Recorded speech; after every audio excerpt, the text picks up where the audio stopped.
আসসালামু আলাইকুম ওরহমতুল্লাহি ওবরকাতুহু। আলহামদুলিল্লাহ রবিল আলমিন ওসলাত ওসালামু আলা আশরাফিল আম্বিয়া ওয়াল মুরসালিন নবীনা মুহাম্মদ ওয়া আলা আলিহি ও আসহাবিহি আজমাইন ওবাদ। সম্মানিত দর্শকবৃন্দ, যারা আমাদের মসজিদে সিদ্দিকে আছেন এবং যারা দেখছেন, সবাইকে সাদর শুভেচ্ছা জানিয়ে আজকের দার শুরু করছি। আমরা শুরু করছিলাম ইমাম আবু জাফর তহাবি রহমতুল্লাহ আলী রচিত বয়ান আকিদাত আহলুস সুন্নাহ ওয়াল জামাআহ, আহলুস সুন্নাহ ওয়াল জামাআতের আকিদার বর্ণনা। এই কিতাবটির একটি অংশে আমরা আলোচনা করছিলাম, যে অংশের মধ্যে আমাদের শেখ বলছিলেন যে ইমানের পরিচয়। তো সেখানে যে গত পর্বে আমরা লম্বা আলোচনা করেছিলাম যে ইমানের পরিচয়ের ক্ষেত্রে যেই জায়গাতে এসে একটা বিরাট গোষ্ঠী হোঁচট খেয়েছে, সেই জায়গাটা হচ্ছে ইমানকে কি বসিত বলবে না ইমানকে মুরাক্কাব বলবে, অর্থাৎ ইমানকে একক জিনিস না ইমান অনেক জিনিসের দ্বারা গঠিত। যারাই ইমানকে একক জিনিস বলেছে তারাই এই ইমানের অধ্যায়ে তারা হোঁচট খেয়েছে এবং সঠিক পথটি তারা পায়নি। ইমান অবশ্যই অনেকগুলো জিনিস দ্বারা গঠিত। ইমান সারাই ইমান যেটাকে বলা হয় শরীয়তের দৃষ্টিতে, যেটা ইমান, এটা অবশ্যই একক কোনো জিনিস নয়। যারা একক জিনিস বলেছে, আমরা গত পর্বে আলোচনায় দেখিয়েছি, যারা একক জিনিস বলে ইমানকে, তাদের মধ্যে বিভ্রান্তি চরম আকার ধারণ করেছে। যেমন একক জিনিস বলার কারণেই খারেজিরা বের হয়ে গেছে। তারা বলে একক জিনিস যেহেতু একটা বের হয়ে গেছে, ইমান থেকে মানুষ বেরিয়ে গেছে। মুতাজিলারা তেমনিভাবে যখন একটি জিনিস বুঝছে, একটি জিনিস যখন তারা বলল যে একটি জিনিস, তখন একটি জিনিস চলে গেছে তো ইমান চলে গেছে, তারা এটা মনে করে। ঠিক অনুরূপভাবে একটি জিনিস বলার কারণে উপরের পিঠ উল্টো দিক থেকেও আবার মুরজিয়ারাও একটি জিনিস সেহেতু একটা জিনিস যতক্ষণ থাকে, সামান্যতম নামমাত্র যতক্ষণ থাকে, ততক্ষণ সেই ইমানে থাকবে, অর্থাৎ যত অন্যায় করুক তার ইমান যায় না। একটি জিনিস বলার কারণে অনুরূপভাবে যারা বিভ্রান্ত হয়ে গেছে এই এতে, সেখানে জাহমিয়ারাও একই রকম বিভ্রান্তিতে লিপ্ত রয়েছে। এরা সবাই মনে করে ইমান শব্দ একটা জিনিস না। ইমান সবসময় বিশুদ্ধ মতে ইমান হচ্ছে অনেকগুলো জিনিসের সমষ্টি, এটা কোরআন এবং হাদিসে আমরা দেখতে পাই। কোরআনে কারিম আল্লাহ তাআলা অনেক কিছুকে ইমান বলেছেন, সালাতকে ইমান বলেছেন, আর অনুরূপভাবে তার ইমান আমল সালেহকে ইমান, যাবতীয় আমল সালেহকে ইমান অংশ বলেছেন। আর হাদিসে রাসূলুল্লাহ সাল্লাল্লাহু আলাইহি ওয়াসাল্লাম তিনি নিজে বলে দিয়েছেন, আল ইমানু বিদ'উন ওয়া সিত্তুনা শু'বা, ইমান 60-এর উপরে অনেকগুলো শাখা প্রশাখা মিলে ইমান। অর্থাৎ ইমান যে মোরাক্কাব জিনিস, অর্থাৎ একটা সুগঠিত অনেক কিছু দিয়ে গঠিত জিনিস, এটা আমরা হাদিস থেকে পাই। এটা অনেকটা সালাতের মতো। যেমন সালাত তো দোয়া করা, কিন্তু দোয়া করলেই সালাত হয়ে যায় না। সালাতের মধ্যে দোয়া আছে, এতে কোনো সন্দেহ নেই। প্রত্যেকটি অংশেই সালাতের প্রত্যেকটি কাজের মধ্যে দোয়া আছে, কিন্তু সালাত অনেকগুলো জিনিসের নাম, কোনো একক জিনিসের নাম সালাত নয়। তো আমরা গত পর্বে এই জিনিসটা বিস্তারিত আলোচনা করেছি, যে যারাই ইমানকে একক জিনিস বলে বা একটি জিনিস বলবে, তারা এই জায়গাতে ভুলটা করতেই থাকবে। এবং এটা হলো প্রথম ভুল, যেখানে ফেরকা বের হয়ে গেছিল। প্রথম ফেরকা যারা বের হয়ে গেছে, তারা এই প্রথম ভুলের কারণে বের হয়ে গিয়েছিল। আজকে আমাদের দর্শ হচ্ছে, আমাদের শেখ বলতেছেন, ওয়াল মুমিনুনা কুল্লুহুম আউলিয়াউর রহমান ওয়া আকরামুহুম ইনদাল্লাহি আতওয়াহুম ওয়া আতবাউহুম লিল কোরআন ওয়াস সুন্নাহ ওয়া বিফাহমি সালাফিল উম্মাহ। আমি অংশটুকু বাড়িয়ে বলছি বিফাহমি সালাফিল উম্মাহ, কারণ এটা লাগবেই, সেটা আমরা ব্যাখ্যার সময় বলবো। তিনি বলছেন, ওয়াল মুমিনুনা কুল্লুহুম আউলিয়াউর রহমান, ইমানদাররা সবাই রহমানের ওলি, ইমানদাররা সবাই আল্লাহর ওলি। এটা হলো সহজ কথা। বেলায়েত বলে আমাদের দেশে, বেলায়েতের রাস্তা, বেলায়েতের জন্য এটা দরকার, ওলি বেলায়েত, এগুলি লম্বা আলোচনা হয় অনেক জায়গাতে। অনেকের আবার দরবারও আছে এগুলি ওলি বানানোর জন্য। তো এখানে আবু জাফর তহাবি রহমতুল্লাহ যে কথাটি বলেছেন, ওয়াল মুমিনুনা কুল্লুহুম আউলিয়াউর রহমান, এটা দুই অর্থ হতে পারে। একটা হচ্ছে যে ইমানদাররা সবাই আল্লাহর ওলি পরিপূর্ণভাবে, এটা কিন্তু ঠিক নয়। এই কথা বলে এটা উত্তর ঠিক নয়। কারণ ইমানদাররা সবাই সব দিক থেকে সবাই আল্লাহর ওলি পরিপূর্ণভাবে হয়নি। যার কাছে যতটুকু ইমান আছে অতটুকু সে আল্লাহর ওলি, অতটুকু সে আল্লাহর বন্ধু। একই ব্যক্তির মধ্যে আল্লাহ তাআলা যতটুকু মানবে, ততটুকু আল্লাহ তাআলার কথা যতটুকু শুনবে, মানবে, তার কথা অনুসারে চলবে, ততটুকু সে আল্লাহর বন্ধুত্বের মধ্যে আছে। যখন সে গুনাহ করবে, অতটুকুর মধ্যে আল্লাহ তাআলা ঘৃণার মধ্যে পড়বে, অতটুকু সে অলির ভিতরে পড়ে নাই, অলি হতে পারে নাই। তো তারা যেহেতু বলেছে প্রথমে যে ইমানদাররা সব এক, সেটাকে ঠিক রাখার জন্য সব ইমানদাররাই তখন আল্লাহর অলি হইতে হয়। এটা হলো সমস্যা। না, সব ইমানদাররা আল্লাহর সমপর্যায়ের অলি নয়, এক একজনের এক এক পর্যায়ের অলি। আবু বকর রাদিয়াল্লাহু আনহু ইমানদার মধ্যে শ্রেষ্ঠ ওলি হচ্ছেন রসুলদের পরে আল্লাহর শ্রেষ্ঠ ওলি হচ্ছেন আবু বকর রাদিয়াল্লাহু আনহু, তারপর ওমর, তারপর ওসমান, তারপর আলী, তারপর সাহাবায়ে কেরাম সবাই তাদের মর্যাদা অনুসারে, তারপর তাবেঈনরা, তারপর ইমামরা। এভাবে যেভাবে আমরা ভাগ করি, এইভাবে বোঝা যাচ্ছে যে কোনোভাবেই বর্তমান সময়ের কোনো ব্যক্তি যতই বেশি আবাদত করুক না কেন, যতই আল্লাহর প্রিয় বান্দা হওয়ার জন্য চেষ্টা করুক না কেন, কখনো সাহাবায়ে কেরামের পর্যায়ে পৌঁছতে পারবে না। তাহলে সব ইমানদার আল্লাহর রহমানের ওলি সমপর্যায়ের, এটা বলা যাবে না। এটা আরেকটা ব্যাখ্যা হতে পারে, আল মুমিনুনা কুল্লুহুম মিন আউলিয়ার রহমান, মিন যদি আমরা যোগ করে অর্থ বুঝাই, যে ইমানদাররা সবাই রহমানের ওলি, রহমানের বন্ধু, ইমানদাররা সবাই রহমানের বন্ধু, তাদের মধ্যে কিছু না কিছু আল্লাহর বন্ধুত্ব রয়েছে। এটা শুদ্ধ কথা, এটা যদি বলে এটা শুদ্ধ হবে। এই জন্য এইভাবে আমরা বলতে পারি যে ইমানদাররা সবাই প্রত্যেকেই রহমানের ওলায়াত বা ওলি হিসাবে তাদের সামান্যতম হলেও কি আছে, তাদের মধ্যে একটা অংশ রয়েছে। যে ইমানদার তার মধ্যে আল্লাহর কিছু না কিছু ওলি হিসেবে, ওলায়াত হিসেবে তার মধ্যে কিছু ওলি হওয়ার যোগ্যতা তার মধ্যে রয়েছে, এবং কিছু ওলায়াত তার মধ্যে আছে, কিছু বেলায়েত তার মধ্যে আছে। তো ইমানদারদের যে স্তর আছে, স্তর অনুসারে তাদের কিন্তু সে বেলায়েতের স্তরও হবে। ইমানদারদের স্তর অনুসারে বেলায়েতের স্তরটা হবে। তো ইমানদারদের স্তরের মধ্যে শ্রেষ্ঠতর স্তর হচ্ছে সিদ্দিকরা, তারপরে শহীদরা, তারপরে সালেহা নেককার বান্দারা। আল্লাহ তাআলা যেভাবে কোরআন কারীম উল্লেখ করেছেন, মিনান নবিয়্যিন ওয়াস সিদ্দিকিন ওয়াস শুহাদা ওয়াস সালেহিন, নবিয়্যিন ওয়াস সিদ্দিকিন ওয়াস শুহাদা ওয়াস সালেহিন। ইমানদারদের স্তরও সেরকম। আবার যারা একেবারে গুনাহগার, তার মধ্যে বড় গুনাহগার কিন্তু ইমানের একটু না একটু আছে তার মধ্যে, সেও তারও মধ্যে ওলায়াতের একটা অংশ রয়েছে।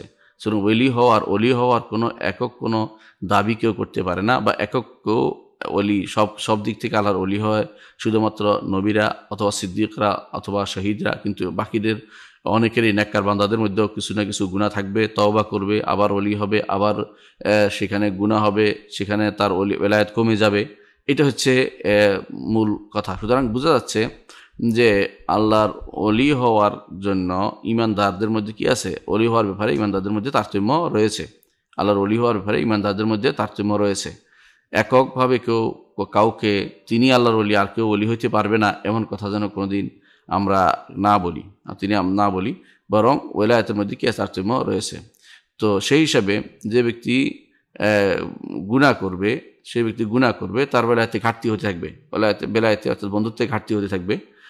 যদি আবার এবাদত করতে থাকে, আবার বড় বড় এবাদতগুলোকে করে এবং আল্লাহর নির্দেশ মোতাবেক চলে, তাহলে আবার তার বন্ধুত্বের মর্যাদা বেড়ে যাবে। এইভাবে আমাদেরকে হিসাব করতে হবে। কখনো যেন এটা না বলি যে সব যারাই ঈমান আনছে তারা সব সমপর্যায়ের ওলি, এটা যেন না বলি।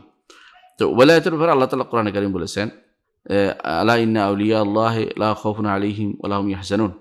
জেনে রাখো, আল্লাহর যারা বন্ধু, আল্লাহর যারা ওলি, আল্লাহর যারা অন্তরঙ্গ প্রিয় মানুষরা, লা খাউফুন আলাইহিম, তাদের কোনো ভয় নেই, ওয়া লা হুম ইয়াহজানুন, তারা পেরেশান হবে না।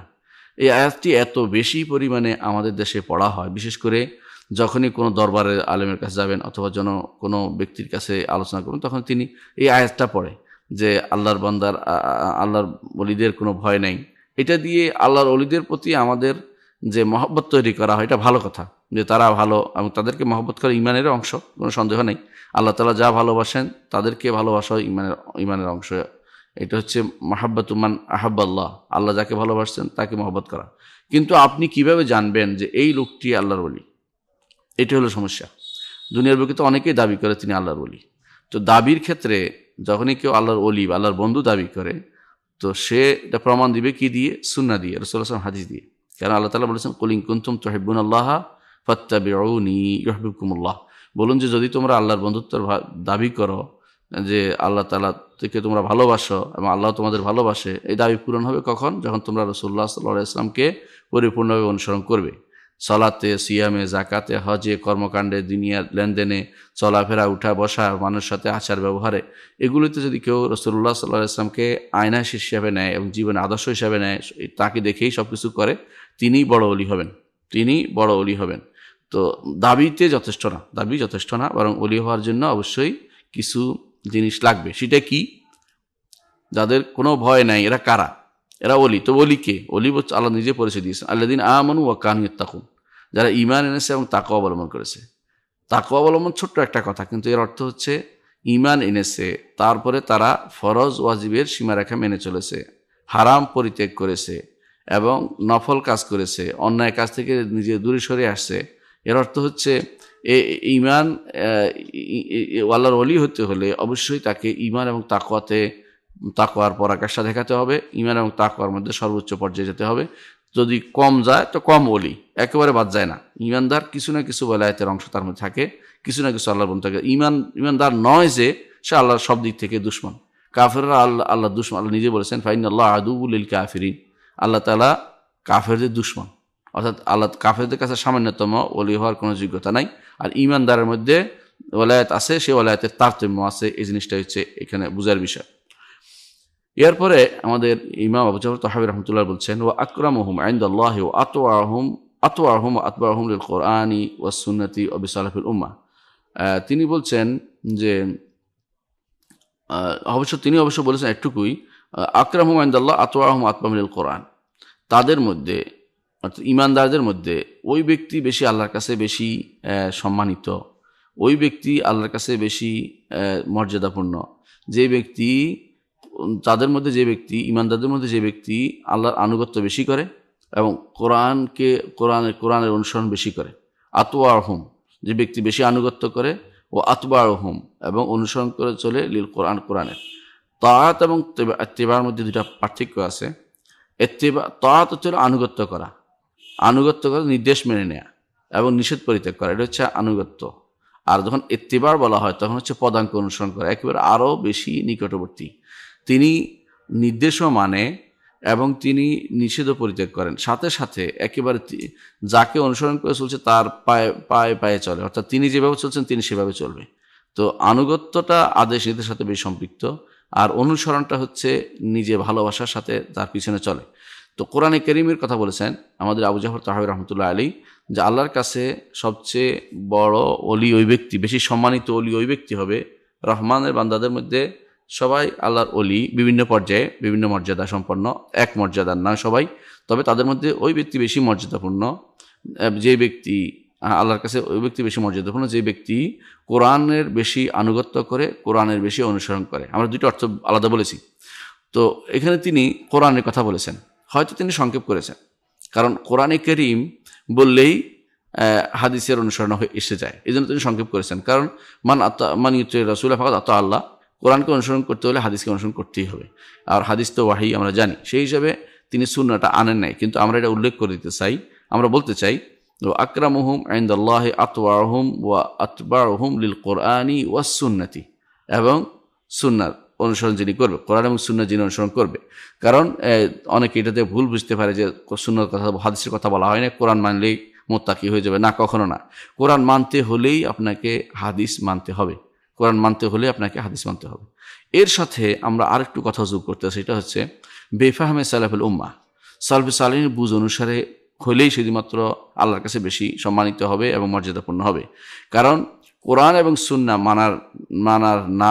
মানার ক্ষেত্রে যদি কেউ ভুল করে, ভুল বহু রকমে করতে পারে। কোরআনে কারীমের অর্থ বিভিন্নভাবে সেটাকে ভিন্ন ভিন্ন পর্যায়ে নিয়ে যেতে পারে, একজন এক দিকে টেনে নিতে পারে। যেমন কাদিয়ানী বলতেছে ওয়াবিল আখিরাতি হুম ইউকিনুন, সূরা বাকারার এই আয়াতটি, পঞ্চম আয়াতটি নিয়ে তিনি কাদিয়ানী বলতেছে কি, ওয়াবিল আখিরাতি হুম ইউকিনুন, তারা আখিরাতের উপর দৃঢ় বিশ্বাসী। এটা আমাদের অর্থ, সে ভিন্ন অর্থ করতেছে। ওয়াবিল আখিরাতি হুম ইউকিনুন অর্থ হলো শেষ রিসালাত, সে ইচ্ছা করে অপব্যাখ্যা করে, অর্থাৎ তার কাদিয়ানী নিজের রিসালাতে বিশ্বাসকারীকে এটা অর্থ করাচ্ছে, অর্থাৎ এটা অপব্যাখ্যা করছে। ঠিক হাদিসের ক্ষেত্রেও কেউ হাদিস পড়ে কিন্তু হাদিসটাকে অপব্যাখ্যা করে, সারাদিন হাদিসের অর্থ পরিবর্তনের জন্য চেষ্টা করে, অথবা এই হবে, মানে হাদিসের অর্থটা সরাসরি নিতে তারা রাজি নেই। তো এই জন্য একটু শব্দ বাড়িয়ে দিতে হবে, এটা হচ্ছে বেফাহমে সালাফুল উম্মাহ। কোরআন এবং হাদিস বুঝতে হলে অবশ্যই সালফে সালিহিনের বুঝ অনুসারে বুঝতে হবে। তাহলে আল্লাহর বান্দা হতে হলে, আল্লাহর নেককার বান্দা হতে হলে, আল্লাহর প্রিয় বান্দা হতে হলে, আল্লাহর সম্মানিত মর্যাদাপূর্ণ ব্যক্তিত্ব হতে হলে তাকে অবশ্যই কোরআন অনুসরণ করতে হবে, সাথে হাদিস অনুসরণ করতে হবে। এই দুইটা অনুসরণ ক্ষেত্রে সালফে সালিহিন নীতিকে তারা মেনে নিতে হবে। সালফে সালিহিন যেভাবে বুঝছেন সেভাবে বুঝতে হবে, নিজের মন মতো বুঝলে হবে না। আমরা এটা একটা উদাহরণ দিয়ে থাকি অনেক সময়, আপনার মনে আছে কিনা। যেমন আল্লাহ তাআলা কোরআনে কারীমে বলেছেন, ইয়া আইয়ুহাল্লাযীনা আমানুত্তাকুল্লাহ ওয়াবতাগু ইলাইহিল ওয়াসিলা, হে ঈমানদারগণ তোমরা আল্লাহ তাকওয়া অবলম্বন করো এবং তার কাছে ওসিলা তালাশ করো, তার কাছে ওসিলা তালাশ করো, ওয়াবতাগু তালাশ করো, ইলাইহিল ওয়াসিলা ওসিলা তালাশ করো। এখানে ওসিলা শব্দটির অর্থ নিয়ে বহু মানুষ বিভ্রান্তিতে লিপ্ত। আপনি যদি বলেন যে কেউ ওসিলা অর্থ কি, কোরআনে এখানে উল্লেখ করে দেওয়া হয়নি, শুধু ওসিলা বলে দেওয়া হয়েছে। তাহলে ওসিলা কি, অর্থ কি করতে হবে, সেটার জন্য আপনার হাদিসের দ্বারস্থ হতে হবে। হাদিসের মধ্যে ওসিলার এক অর্থ আছে যে এমন এক মর্যাদা যেখানে একমাত্র এক ব্যক্তির জায়গা হবে, তিনি হচ্ছেন মুহাম্মদ রাসূলুল্লাহ সাল্লাল্লাহু আলাইহি ওয়াসাল্লাম। তিনি হাশরের মাঠে বড় শাফাতের জন্য যে জায়গা অবস্থান করবেন সেটার নাম হচ্ছে ওসিলা। এটা হতে পারে, এটা একটা, কিন্তু এটা দ্বারা পরিপূর্ণ ওসিলার অর্থ আসে না, এটা একটা ব্যাখ্যা। তাহলে আপনাকে কি করতে হবে, সলবে সালিনের বুঝ অনুসারে যেতে হবে যে ওসিলা অর্থটা কি। ওসিলা অর্থ সলবে সালিন করেছেন আল কুরবাহ, নৈকট্য। হে ঈমানদারগণ তোমরা আল্লাহ তাকওয়া অবলম্বন করো এবং তার কাছে তোমরা নৈকট্য তালাশ করো, তার নিকট যাওয়ার জন্য নৈকট্য তালাশ করো, তার নৈকট্য তালাশ করো, এটা হলো মূল উদ্দেশ্য, তার নৈকট্য তালাশ করো। ওয়াবতাগু ইলাইহিল ওয়াসিলা, তার নৈকট্য তালাশ করো। নৈকট্য কিভাবে হবে? নৈকট্য হবে কি, নেক আমলের মধ্যে। নৈকট্য হবে যে আল্লাহর নাম এবং গুণ দিয়ে আল্লাহর কাছে চাওয়ার মধ্যে। নৈকট্য হবে মানুষের সাথে যোগ দিয়ে দোয়া করার মাধ্যমে নৈকট্য হবে। তো এই জিনিসটা, তিনটা জিনিসের মাধ্যমে নৈকট্য ওসিলা হাদিসে আসছে। একটা হচ্ছে ব্যক্তি নিজের নেক আমল দিয়ে আল্লাহর নৈকট্য অর্জন করবে, সেটা করে সেটা ওসিলা দিয়ে সেটার মাধ্যমে সেটা দোয়া করবে।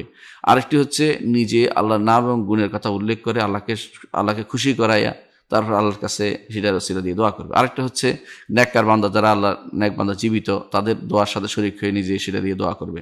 তাহলে আমরা এই জিনিসটা আমরা পাইলাম ওসিলার অর্থ কোথায়? কোরআন সুন্নাতে আমরা পাইছি, সাথে সাথে আমরা সালাফুল উম্মার বুঝ থেকে নিয়েছি। কিন্তু সালাফুল উম্মার বুঝ যদি না নেই, নেককার হইতে পারবো না, অর্থাৎ ঈমান আল্লাহর ওলি হইতে পারবো না। যেটা এখানে বলা হচ্ছে, আল্লাহর ওলি হইতে হলে আপনাকে অবশ্যই কোরআনকে অনুসরণ করতে হবে, হাদিসকে অনুসরণ করতে হবে, সালফে সালেহিন নীতিকে অনুসরণ করতে হবে। তাহলে আপনি শুধুমাত্র আল্লাহর সম্মানিত ওলির মধ্যে অন্তর্ভুক্ত হতে পারবেন এবং সবচেয়ে বড় ওলির অন্তর্ভুক্ত হবেন যে বেশি এগুলিকে অনুসরণ করেন, যে বেশি কোরআনকে অনুসরণ করে, যে বেশি হাদিসকে অনুসরণ করে, যে বেশি পরিমাণে সালফে সালেহিন নীতিকে অনুসরণ করে, সে সবচেয়ে বড় ওলির অন্তর্ভুক্ত হবে। কিন্তু দুর্ভাগ্যবশত অনেকেই কোরআন অনুসরণ করে, কিন্তু কোরআন অনুসরণ করে কীরকম? তাদের বুঝ মতে, সালফে সালেহিনের বুঝ মতে নয়।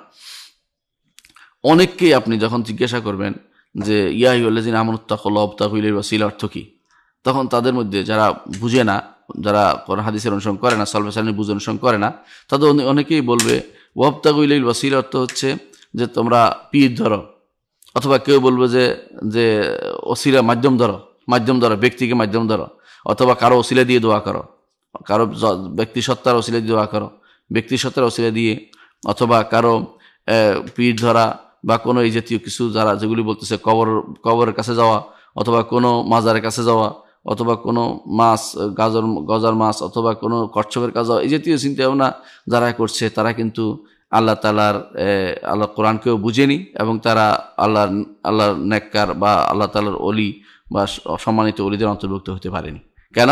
তারা এই জায়গায় ভুল করেছে। সেটা হচ্ছে এখানে যে জায়গাটা হচ্ছে, যে কথাটা বলা হয়েছে যে অবশ্যই কোরআনের অনুসরণকারী, বেশি আনুগত্যকারী নির্দেশ এবং নিষেধের, এবং যে ব্যক্তি বেশি অনুসরণ করবে কোরআনের এটুকু তারা মানছে, পরে সুন্নাহ এবং সালফে সালেহিনের বুঝটা নেয় নাই। আর যখনই কেউ সুন্নাহর কথা নিবে না, সালফে সালেহিনের বুঝ নিবে না, তখনই সেই বিভ্রান্ত হতে বাধ্য।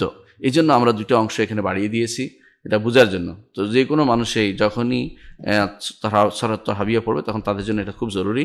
হ্যাঁ, এটা বাড়িয়ে দেওয়া হচ্ছে, যেটা অর্থ যেটা বোঝানোর জন্য শুধুমাত্র, না হলে ইমাম তাহাবী রহমতুল্লাহ নিজেও এটা বিশ্বাস করতেন যে অবশ্যই হাদিস লাগবে, কারণ তিনি মুহাদ্দিস, তিনি হাদিস লিখেছেন এবং তিনি এই বিষয়ে প্রাজ্ঞ ব্যক্তিত্ব, এই বিষয়ে তার কোনো সন্দেহ ছিল না। তবে এটা বোঝার জন্য আমরা একটু বাড়িয়ে দেবো, কারণ মানুষ হয়তো একটা শব্দ নিয়ে টেনে আবার এই আকিদাতে মানুষকে বিভ্রান্ত করতে পারে।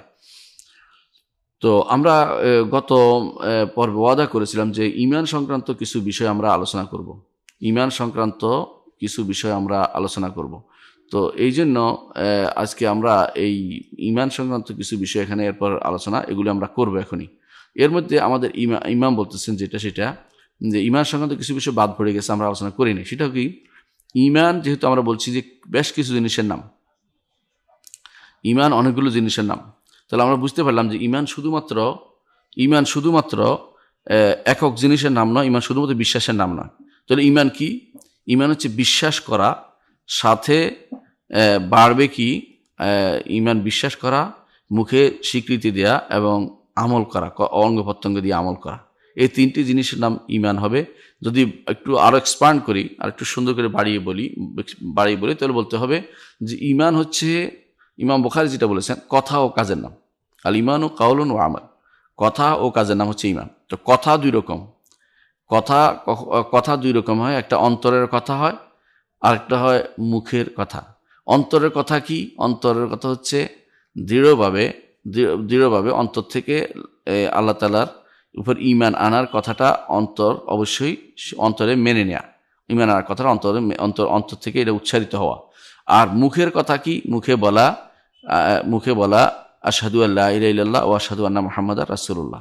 তাহলে ঈমান কথা অর্থ হলো অন্তরের কথা, মুখের কথা। আচ্ছা, আর ঈমান কাজের নাম। ঈমান তিনটি জিনিস দিয়ে কাজ তিনটি জিনিস দিয়ে হয়। অন্তরের কাজ কি? অন্তরের কাজের মধ্যে ভালোবাসা আল্লাহর প্রতি, আল্লাহ তাআলাকে ভয় করা, আল্লাহ তাআলার কাছে আশা করা, আল্লাহর উপর তাওয়াক্কুল করা, এগুলো সব অন্তরের কাজ।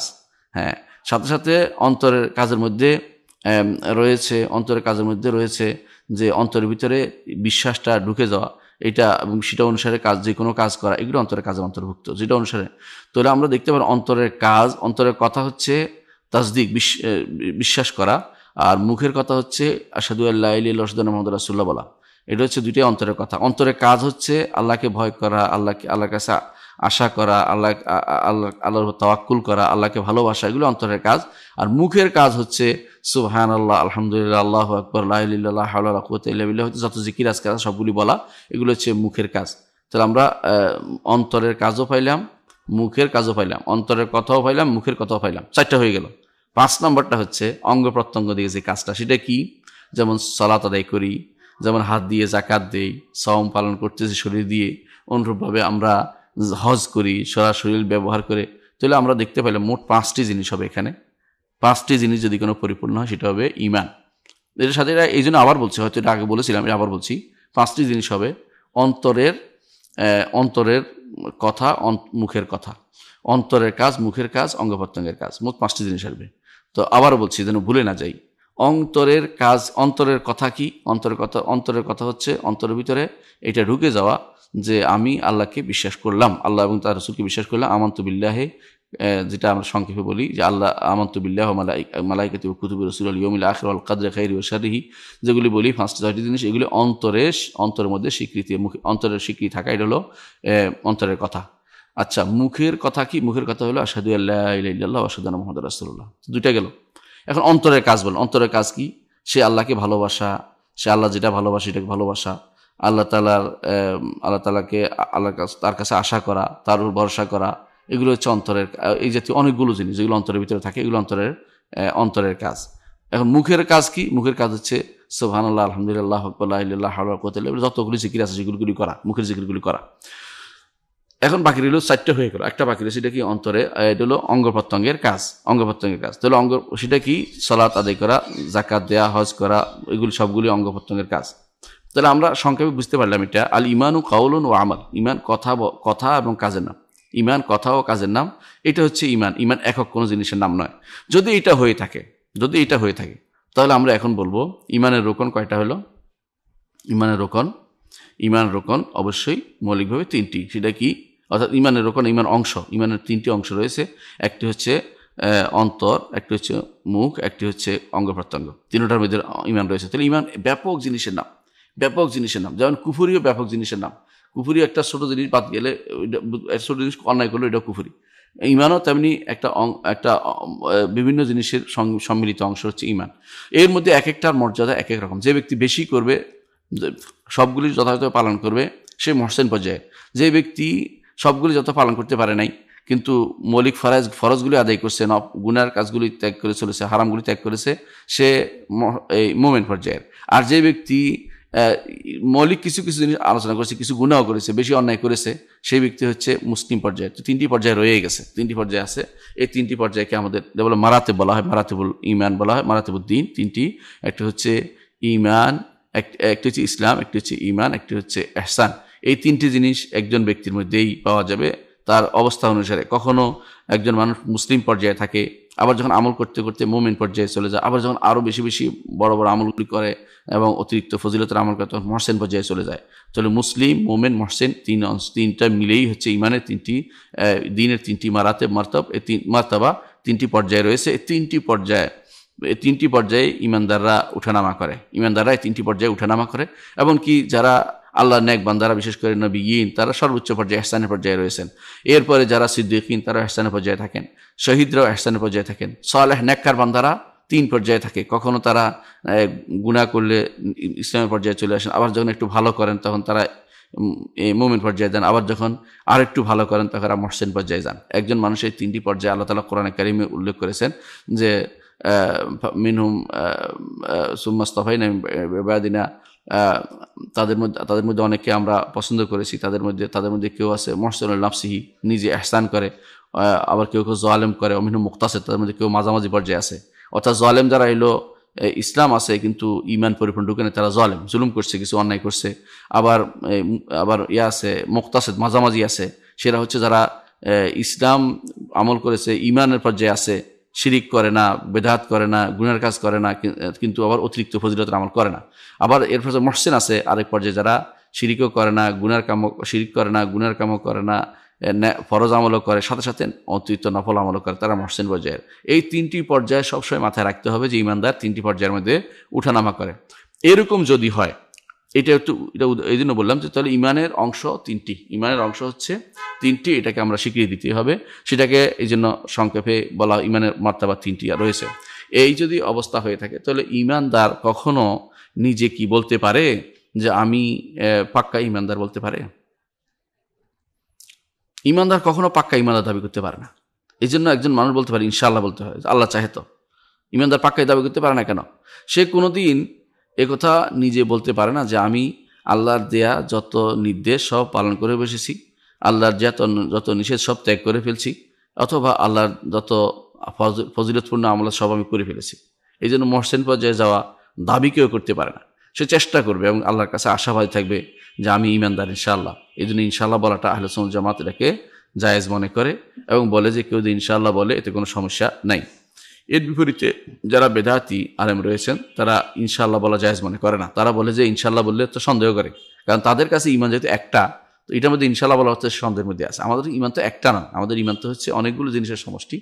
আমরা ইনশাআল্লাহ কেন বললাম যে এই জিনিসটা হয়তো বাদ পড়ে গেছে, আমি তো ইমানের পরিপূর্ণ জিনিস যাইতে পারি নাই, আল্লাহ যদি তৌফিক দিয়ে আমাকে ওখানে যাবো, আমি সেখানে যাওয়ার, এই জন্য তারা ইনশাআল্লাহ বলে। তাহলে ইনশাআল্লাহ বলাটার মাসালাটা আমরা বুঝতে পারছেন যে কিসের সাথে জড়িত হচ্ছে প্রথমে ইমান কি একক জিনিস না বহু জিনিসের সমষ্টি, এটার সাথে সম্পৃক্ত হচ্ছে ইনশাআল্লাহ বলাটা। এই জন্য ইনশাআল্লাহ বলাটা আহলে সুন্নাত ওয়াল জামাতের নিকট ইনশাআল্লাহ বলা জায়েজ, অন্যদের নিকট ইনশাআল্লাহ বলাটা অনেকের নিকট জায়েজ নাই। তো আহলে সুন্নাত ওয়াল জামাত সন্দেহের জন্য নয়, বলে যে যেহেতু ইমানের অনেকগুলো স্তর রয়েছে, অনেকগুলো আমল রয়েছে, সবগুলি আমি করতে পারিনি, এই জন্য আমি ইনশাআল্লাহ বলি।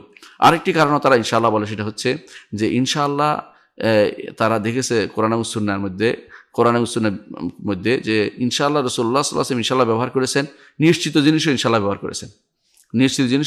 করেছেন, তায়াম্মুনান, এবং অহংকার না করার জন্য। নিশ্চিত জিনিস কি? যেমন কোরআনে কারিমে আল্লাহ তাআলা বলেছেন যে লা তাদখুলুল মাসজিদাল হারাম ইনশাআল্লাহু আমিনিন, তোমরা অবশ্যই মসজিদে হারামে প্রবেশ করবে আল্লাহ চাহে তো নিরাপত্তার সাথে।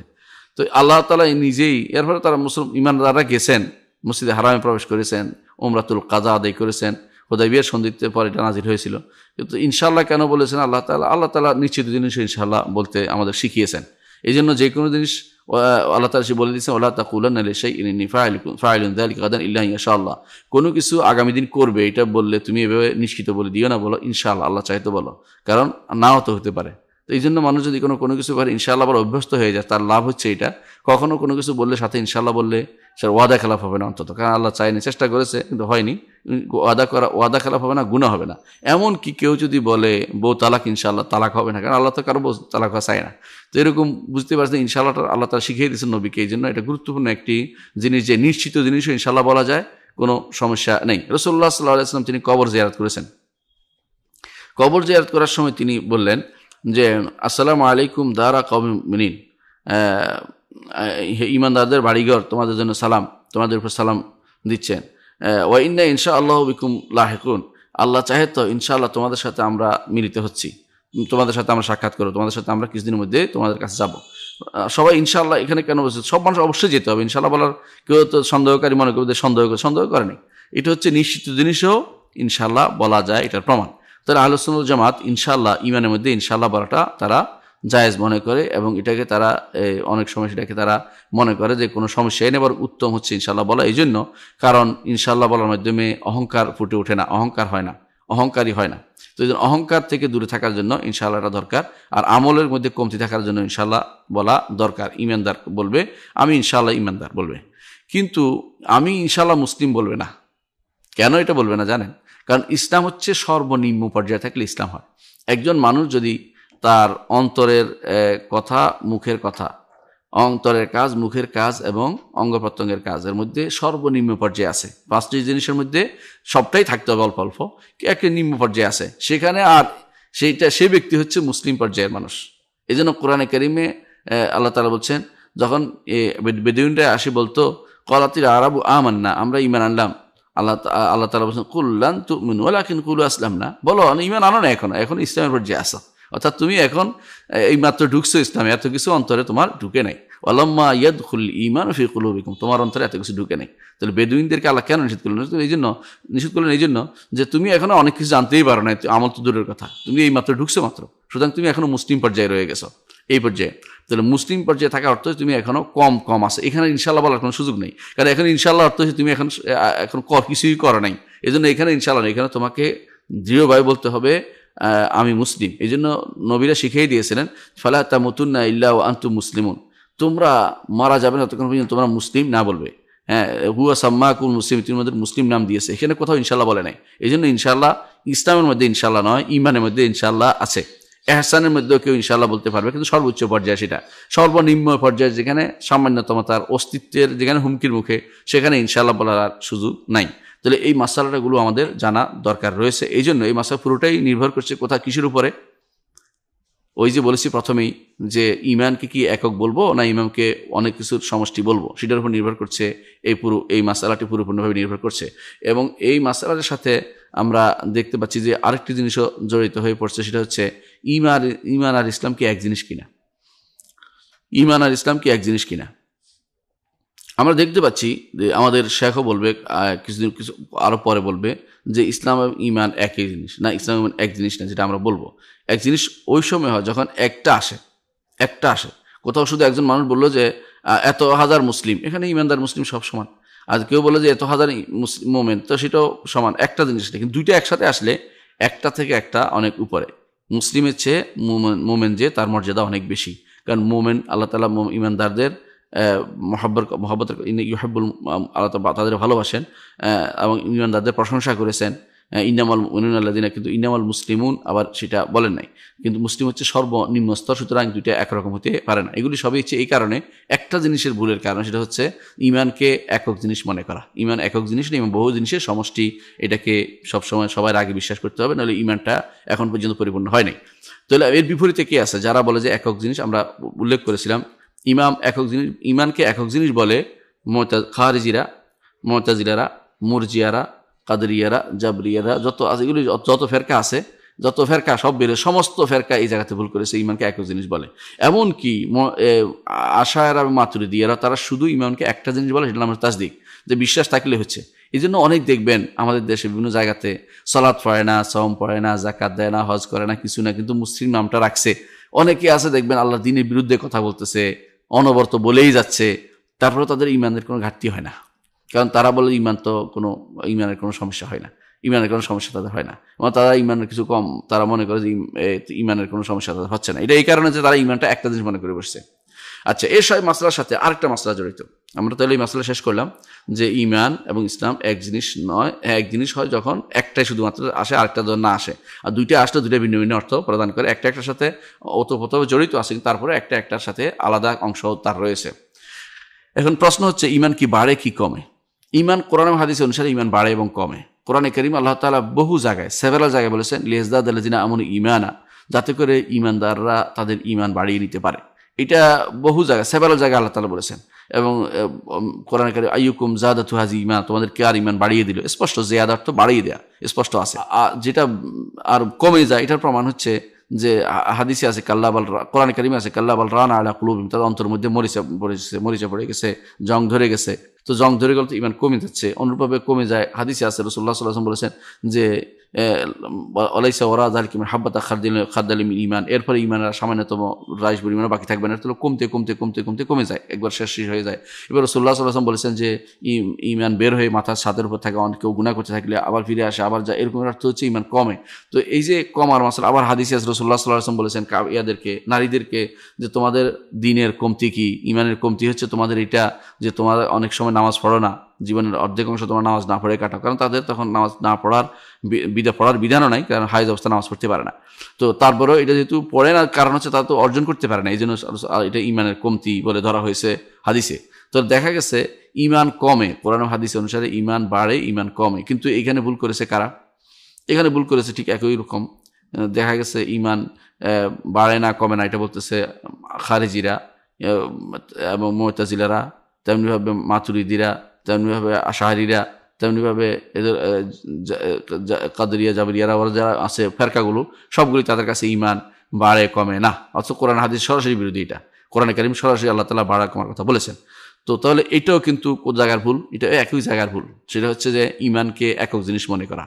ঈমানকে একক জিনিস মনে করলে এই ভুলগুলি সবসময় তাদের সাথেই থাকবে, এবং কখনো ঈমান সত্যিকার ঈমান তাদের নসিব হয় না, এবং সবসময় বিভ্রান্তি থাকে এবং সঠিক পথে আসতে পারে না। এটা হচ্ছে আহলুস সুন্নাহ ওয়াল জামাতের ঈমানের ব্যাপারে যে সমস্ত মাসালাগুলো আলোচনা ওয়াদা করেছিলাম সেগুলো। আমরা এখন আর এদিকে আর বাড়বো না, আমরা শাইখের কথা পড়ব। শাইখ বলতেছেন ওয়ালা নুকাফিরু আহাদাম মিন আহলিল কিবলাতি বিযামবিন মা লাম ইস্তাহিল্লাহু। ওয়ালা নুকাফির আহাদাম, আমরা কাউকে কাফের বলছি না, আহলে কিবলাকে বেযামবিন, কোনো গুনার কারণে, মা লাম ইস্তাহিল্লাহু, যতক্ষণ না তিনি এটাকে হালাল মনে করতেছেন। এখানে দেখেন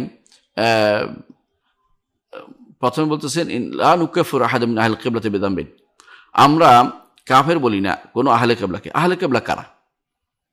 কেবলার অনুসারী কারা? কেবলার অনুসারী দাবির মুখে না, কেবলার অনুসারী তো সালাত আদায়কারী। যে ব্যক্তি সালাত আদায় করে সেই ব্যক্তি কেবলার অনুসারী। যে ব্যক্তি সালাত আদায় করে সে কীভাবে কেবলার অনুসারী হলো? তার কেবলাই তো জানা নেই। তাহলে যে ব্যক্তি সালাত আদায়কারী সেই ব্যক্তিকে আমরা কাফের বলবো না কোনো গুনার কারণে। এখানে এই গুনার কারণে একটা বলে দেয়া এভাবে যে গুনার কারণে তাকে কাফের বলা যাবে না, এটা কিন্তু গুনাটা নির্ধারণ করতে হবে। কারণ গুনাহ তো কবিরা গুনাহ গুনাহ, সগীরা গুনাহ গুনাহ, আবার শিরিকও গুনাহ।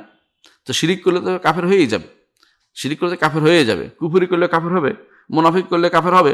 তাহলে কোনো গুনার কারণে তারে যে ব্যক্তি কেবলা অনুসরণ করে তারা কাফের বলবো না, এই কথাটা ঠিক না। কারণ বিভিন্ন কারণে মানুষ কাফের হয়ে যায়।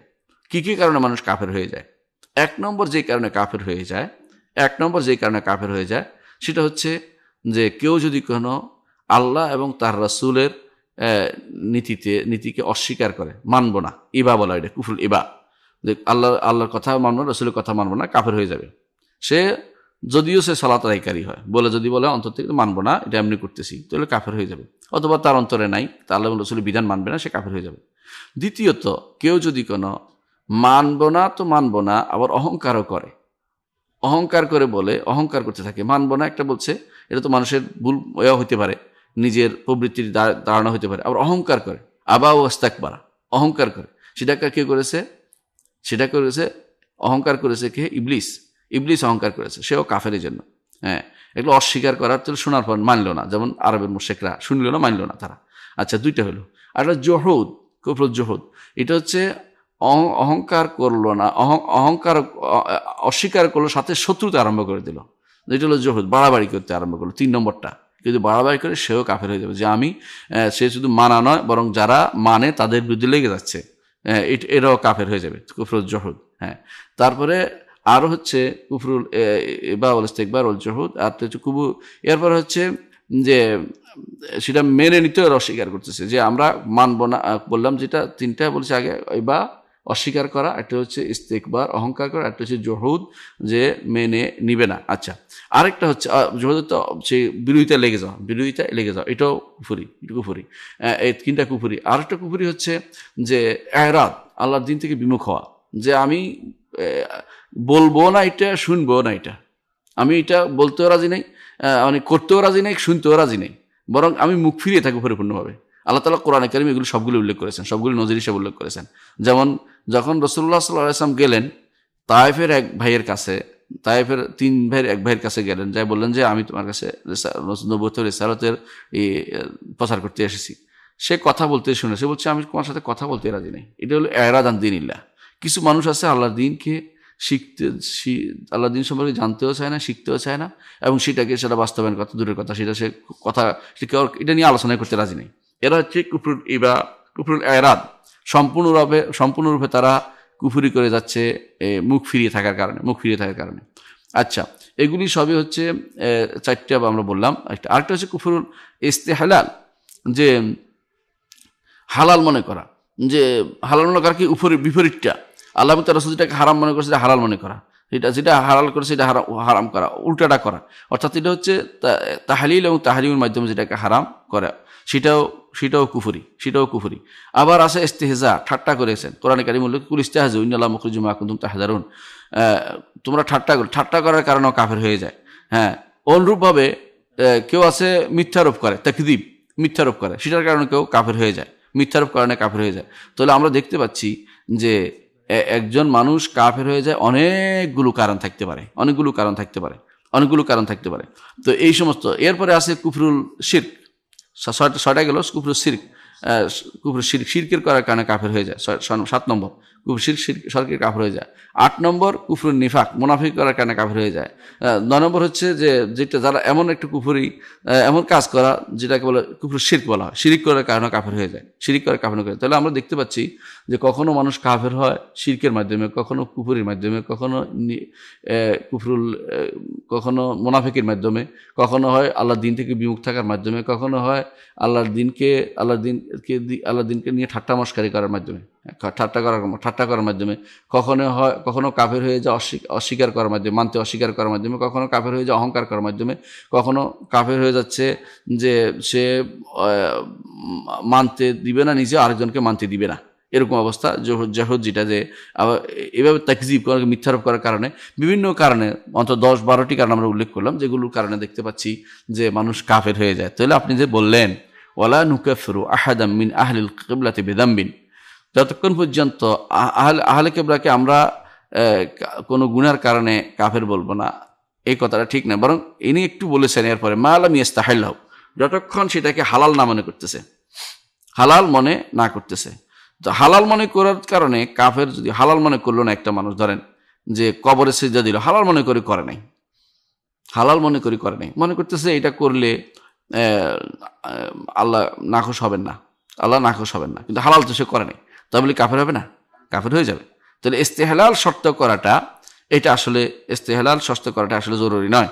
তবে ইস্তেহলাল ইমাম আবু জাফর তাহাবী কেন বলছেন, তিনি যে উদ্দেশ্য বলছেন যে ব্যক্তি আহলুল কিবলা সত্যিকার অর্থে হবে, সে তো শিরিক করবে না, সে মুনাফিকি করবে না, সে কুফরি করবে না, সে অস্বীকার করবে না আল্লাহর কথা মানতে, সে মুখ ফিরিয়ে থাকবে না। এই জন্য তিনি এগুলি উল্লেখ করেন নাই। এই জন্য বেদাম্বিন বলে তিনি শুধুমাত্র ছোট গুনাহ, কবিরা গুনাহকে বলছে উদ্দেশ্য নিয়েছেন। অর্থাৎ এই সমস্ত কবিরা গুনাহ যেগুলো ঈমান থেকে বেরিয়ে যায় না, যেগুলি করলে, সেগুলি উদ্দেশ্য নিয়েছেন।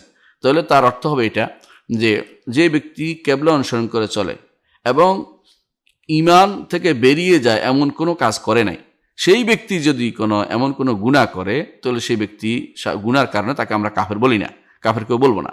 তবে তিনি যে কথাটা বলছেন মা লাম ইয়াস্তাহিল্লাহু, যতক্ষণ কেউ সেটাকে হালাল না মনে করবে, হালাল না মনে করে মদ খাইলে গুনাহগার হবে ঠিক, কিন্তু মদের লাইসেন্স দিল, চালু করে দিল, অথবা কেউ কবরে সিজদা করলো, অথবা কারোর জন্য রুকু করলো, এরকম অবস্থা যদি কোনো কেউ থাকে, তাহলে সে কাফের কিন্তু হয়ে যাবে। কারণ আমাদের নিকট আমলি শিরিক যেমন আছে, আমলি কারণে কাফের যেমন হয়, বিশ্বাসের কারণে যেমন কাফের হয়, আমলের কারণে তেমনি কাফের হয়ে থাকে।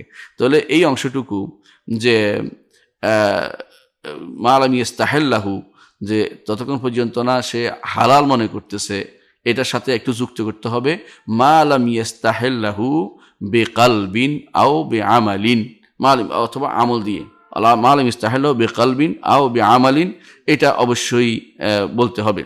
এটা অবশ্যই বলতে হবে যে যতক্ষণ পর্যন্ত তার কর্মকাণ্ডে অথবা তার স্পষ্ট উচ্চারণে অন্তরে বিশ্বাসে প্রমাণিত হয়ে না যাবে যে সে এটাকে হালাল মনে করতেছে, ততক্ষণ পর্যন্ত তাকে কাফের বলা যাচ্ছে না। কিন্তু যারা তাদের কর্মকাণ্ডে বুঝাচ্ছে অথবা মুখ দিয়ে বলতেছে, অন্তরের ভিতরে ইস্তেহলাল কালবি আছে কিনা এই বোঝার মতো আমার সেই সামর্থ্য নাই, তাহলে আমরা বাহ্যিকভাবে ধরে নেব যে সে কাফের। কারণ সে ইস্তেহলালটা কুফর অন্তরেও হতে পারে, মুখেও হতে পারে, কর্মকাণ্ড হতে পারে। যেটা তার হালাল বোঝা যায়, লোকটা গুনাহকে হালাল মনে করতেছে, বা যেটাকে তারা আল্লাহ তাআলা যেটা হারাম করে সেটা হালাল করতেছে, আল্লাহ তাআলার বিধানের বিপরীতটা সে বৈধভাবে পরিচালনা করতেছে, তাহলে তাকে কাফের বলতে কোনো বিশেষ নিষেধাজ্ঞা নেই। এই জন্য আলেমরা যোগে যোগে কি কারণে কাফের হয়ে যাবে এর উপর বই লিখেছে। আমাদের হানাফি মাযহাবের ইমামরাও লিখেছেন, আলফাজুল কুফরের উপরে গ্রন্থ লিখেছেন, এবং শেখ মোল্লা আলী কারি রহমতুল্লাহ আলাই তার ফিকহুল আকবরের ব্যাখ্যার মধ্যে তিনি কি কারণে কাফের হবে অনেকগুলি কথা তিনি বলেছেন। এমনকি এটাও বলেছেন, একজন মানুষ যদি বলে যে আমি যে রাসূলুল্লাহ সাল্লাল্লাহু আলাইহি ওয়াসাল্লাম দুব্বা বা কদু খেতে পছন্দ করতেন, আরেকজন বলে যে আমি পছন্দ করি না, বলে এটাও কাফের হয়ে যাবে। বলে কেন? বলে সে রসুলের কথার বিপরীতে বলেছে, বোঝা গেছে সে রসুলের কথাকে অবজ্ঞা করেছে, আর যারা অবজ্ঞা করে তারা কাফের। দেখুন কিভাবে তারা এগুলো উল্লেখ করেছেন। এই জন্য উল্লেখ করেছেন যে তাহলে বোঝা এটা যে আমলি কুফরি হয়, অর্থাৎ আমলের মাধ্যমে কেউ কাফের হয়ে যায়, আমলের মাধ্যমে কথার মাধ্যমে কেউ কাফের হয়ে যায়, এবং এতেকাদের মাধ্যমে কেউ কাফের হয়ে যায়। তাহলে এখানে আমরা সংক্ষেপে এটাই বলতে পারি যে আমাদের শেখ আবু জাফর তাহাবী রাহমাতুল্লাহ যেটা বলেছেন, ওয়ালা নুকাফিরু আহাদাম মিন আহলিল কিবলাতি বিযামবিন মা লাম ইয়াস্তাহিল্লাহু বিকালবিন আও বিকাউলিন আও বিআমালিন আও মা ইউফহাম মিনহু আন্নাহু ক্বাদ ইস্তাহাল্লাহু আও সাদারা মিনহু মা ইউখরিজুহু মিনাল ঈমান ইলাল কুফরি ওয়া ইলা শিরকি আও ইলা নিফাকি ফাহাযা আইযান ইউকাফফার।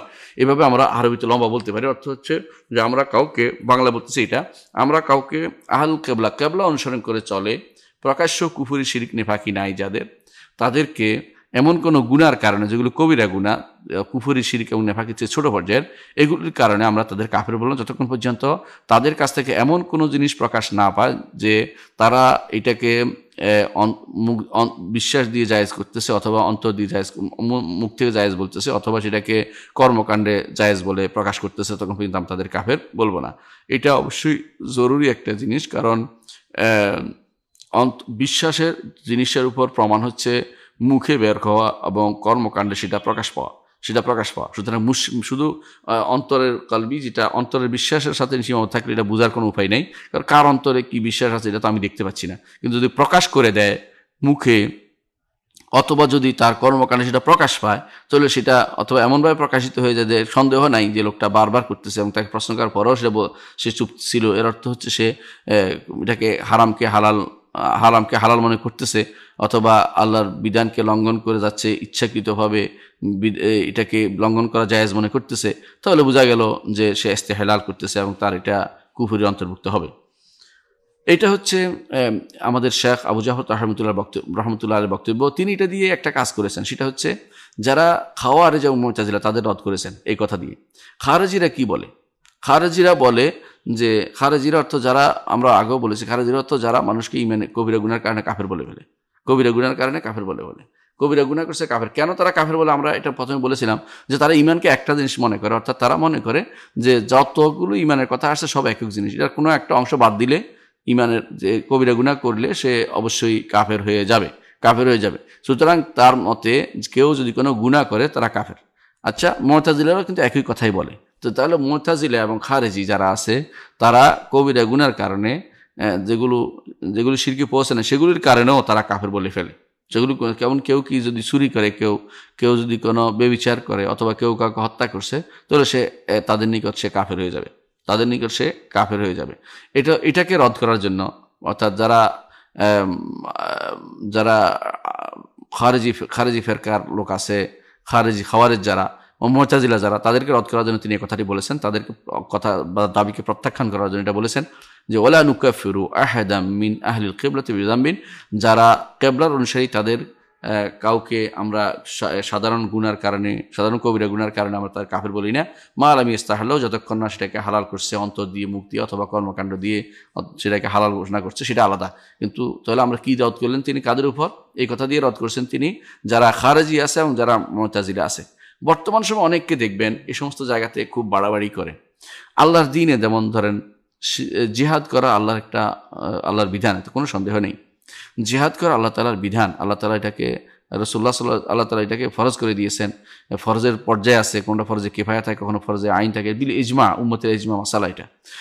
রাসূলুল্লাহ সাল্লাল্লাহু আলাইহি ওয়াসাল্লাম জিহাদ কি করেছেন? যারাতু সিনামিল ইসলাম, ইসলামের সর্বোচ্চ শৃঙ্গ, ইসলামের সর্বোচ্চ শৃঙ্গ। যেমন পাহাড়ে যেমন উঁচু শৃঙ্গ থাকে, ইসলামের সর্বোচ্চ জায়গা হচ্ছে জিহাদ। সেখানে যাওয়ার জন্য উৎসাহ দিয়েছেন, জিহাদ করার উৎসাহ দিয়েছেন। কিন্তু জিহাদের কিছু শর্ত ইসলাম দিয়ে দিয়েছেন। যারা শর্তবিহিত জিহাদ বলে এবং যারা শর্তবিহিত জিহাদ বলে এবং সাথে সাথে বলে যারা জিহাদ করবে না তাদের নিয়ে তাকফির করে, কাফের বানায় ফেলে, মুনাফিক বানিয়ে ফেলে, এরা হচ্ছে এই গোষ্ঠীর অন্তর্ভুক্ত যারা মানুষকে খারেজি, যারা আগে খারেজি ছিল তারা গুনার কারণে মানুষকে কাফের বানায়। এই জন্য তাদের অনেককে দেখবেন হারামাইন শরীফাইনের বড় বড় আলেমদেরকে তারা তাকফির করে, নাউজুবিল্লাহ। শেখ বিন বাজ, শেখ সুদাইস, এরকম যারা বড় বড় আলেম তাদেরকে তারা তাকফির করে। কেন করে? তাদের মতে এরা জিহাদ করতেছে না। তো জিহাদ করা ধরেন একদম ফরজে আইনও যদি হয়, তখন যদি কেউ না করে গুনাহগার হবে। আর ফরজে কিফায়া হলে গুনাহগার হবে না। ফরজে কিফায়া হলে গুনাহগার না, ফরজে আইন হইলেও যদি না করে সে গুনাহগার হবে, কিন্তু তাকে কাফের বলতে কোনো সুযোগ নেই। কারণ কেউ তো জিহাদকে অস্বীকার করতেছে না, বরং জিহাদের যে শর্ত পূর্ণ হচ্ছে না এটাই তারা বলে। কেউ জিহাদকে অস্বীকার করলে সে কাফের হবে। আমরা এটা বলেছি যে মালাম ইস্তাহাল্লাহু, যেটা আমরা এখানে উল্লেখ আছে, ইমাম আবু জাফর তাহবী রহমতুল্লাহ যেটা বলেছেন, যতক্ষণ পর্যন্ত না জিহাদ তরক করাকে হালাল করে ফেলে, সেটা তো আমরা করি না। জিহাদ করতে হবে, কিন্তু জিহাদের শর্তগুলি পূরণ হতে হবে এবং জিহাদের জন্য যারা নিয়োজিত আছে তাদেরকে প্যাট্রোনাইজ করতে, সহযোগিতা করতে হবে। সেটা হচ্ছে যারা জিহাদের জন্য বা যাদেরকে এই কাজের জন্য আল্লাহ তাআলা উপযুক্ত বিবেচনা করেন তারা করবেন। কিন্তু এই কারণে জিহাদ করে না দেখা তার সাথে সম্পর্ক রক্ষা তার সাথে থাকবে না, বা তার সাথে ওয়ালা এবং বারা বন্ধুত্বপূর্ণ সম্পর্ক থাকবে না, তার সাথে শত্রুতা আরম্ভ হয়ে যাবে, তার বিরুদ্ধে যত বেশি লেখালেখি আরম্ভ হবে, অথবা তাকে বলা হবে যে জিহাদের অপব্যাখ্যাকারী, অথবা এই জাতীয় কথা। এই জিহাদের অপব্যাখ্যা কেউ করছে না, এগুলো মিথ্যা কথা। বরং জিহাদের শর্তগুলি পূরণ হচ্ছে না, এটাই তারা বলে, যারা বলে থাকে যে এখন জিহাদ নেই। কিন্তু জিহাদের কারণে জিহাদ করে নাই দেখে তারা কাফের যারা বলবে, বা তারা যারা জিহাদকে তারা এখনো ফরজ হয়নি বলে তাদের তাকফির করে, এরা সবই হচ্ছে খারিজিদের অন্তর্ভুক্ত। কারণ তারা কবিরা গুনার কারণে মানুষ কাফের বলতেছে, এরা কবিরা গুনার কারণে মানুষ কাফের বলে। তো এইটা থেকে ইমাম আবু জাফর তাহবী রহমতুল্লাহ আলাইহি এদের থেকে সাবধান করেছেন এই কথা দিয়ে, যে যারাই আহলে কিবলাকে, আমরা কেউই আহলে সুন্নাত জামাত কখনো আহলে কিবলাকে কোনো গুনার কারণে, যেটা কুফরি এবং শিরক এবং নিফাকের নিচে, এই সমস্ত গুনার কারণে তারা কাউকে কাফের বলে না, যতক্ষণ পর্যন্ত এটাকে হালাল ঘোষণা করছে, অর্থাৎ সেটা বিরুদ্ধে সরাসরি হালাল ঘোষণা নামছে, নিজে তাহলিলে চলে গেছে, ততক্ষণ পর্যন্ত সে এই গুনার ভিতরে, ততক্ষণ পর্যন্ত তাকে আমরা কাফের বলি না বা তাকফির করি না। কিন্তু খারেজিরা এটা করে, এই জন্য এটার উপর তিনি রদ করেছেন। এরপর তিনি বলছেন ওয়ালা নাকুলু, আর আমরা এইটাও বলি না, লা ইয়াদুররু মাল ঈমানি যামবুন লিমান আমিলাহু, যে কেউ যদি কোনো ঈমান আনার পরে কোনো গুনাহ করলো, তার কোনো ক্ষতি হবে না, এটা আমরা বলি না। এটা কিন্তু একটা গুরুত্বপূর্ণ তথ্য তিনি দিয়েছেন। সেটা এই জন্য যে আহলে সুন্নাত জামাতের আকীদা হচ্ছে, আমরা আগেও বলেছি বারবার, যে ঈমানের অনেকগুলো আমল আছে। তো ঈমানের অনেকগুলো আমল যেহেতু ঈমানের অংশ, তো আমার কিছু অংশ বাদ পড়ে গেছে, কিছু গুনার কাজ করে ফেলছে। তো কারণ ঈমানের কিছু অংশ বাদ পড়া, গুনার অর্থ হচ্ছে ভালোটা করে না, গুনাহটা করছে। তো এই গুনার কারণে তা কাফের, এটা কারা বলে? খারিজিরা। আর গুনাহ করলেও কিছুই ক্ষতি হয় না, কোনো সমস্যা হয় না, এরা বলে কারা? মুরজিয়ারা। তো তিনি এই কথা বলে মুরজিয়া ফেরকার রদ করেছেন, যারা বলে যে গুনাহ করলে, কবিরা গুনাহ করলেও মানুষের কোনো ঈমানের ক্ষতি হয় না, এরা হচ্ছে মুরজিয়া। অথচ দুর্ভাগ্যের বিষয় দেখবেন যে এই সমস্ত যারা সন্ত্রাসী কর্মকাণ্ডে লিপ্ত, যারা নিজেদেরকে মানহাজি বলে বা তথাকথিত, এরা কিন্তু দেখবেন যারা বলে যে এখন ফরজ জিহাদ ফরজ আইনের পর্যায়ে নেই, ফরজে কিফায়ার পর্যায়ে রয়েছে, এবং যে এলাকার সমস্যা সেখানে করবে তারা, এবং শর্ত দেখে শরীয়তে যে শর্ত দিয়ে সেগুলি দেখাশোনা করে, তাদেরকে দেখবেন যে তারা মুরজিয়া বলতেছে। এটা মুরজিয়ার কি হলো? মুরজিয়া তো ওই ব্যক্তি যে ব্যক্তি মনে করে গুনাহ করলে তার কোনো ক্ষতি হয় না, এটা তো ওই ব্যক্তি। যারা বলে যে যারা শর্ত দেখে এবং বিভিন্ন শরীয়তের বিধিবিধান মেনে চলার ক্ষেত্রে শরীয়তের মাসলাহাত দেখে, কোনটা দেখে এবং দ্বীনের মাসলাহাত দেখে, এবং মনে করে যেটার মধ্যে মানুষের মাসলাহাত রয়েছে, স্বার্থ রয়েছে, দ্বীনি স্বার্থ রয়েছে, সেটা করা উচিত, শুধু হানাহানি মারামারি করা উচিত নয়, তাদেরকে তারা মনে করে মুরজিয়া। কি জন্য মুরজিয়া? তারা তো মুরজিয়া না, তারা তো ঠিকই বলে যে কবিরা গুনাহকারী, তার কবিরা গুনাহ করলে তার ইমানের মধ্যে খলল আসে, কমতি আসে, একবারে চলে যায়। এটা যেমন এরা বলে, খারিজিরা বলে, তাদের মতো না। আর যারা বলে যে একবারে কিছুই চলে যায় না, তারাই মুরজিয়া। তারা তো মুরজিয়া, এরা তো মুরজিয়া না। তো এদেরকে মুরজিয়া বলার তো কোনো সুযোগ নেই। এরা হচ্ছে আহলুস সুন্নাত ওয়াল জামাতের অন্তর্ভুক্ত, যারা মাসলাহাত দেখে বা স্বার্থ দেখে বা শর্ত শরায়ত দেখে যে সব সময় সব কিছু ফরজ করে দেওয়া যায় না,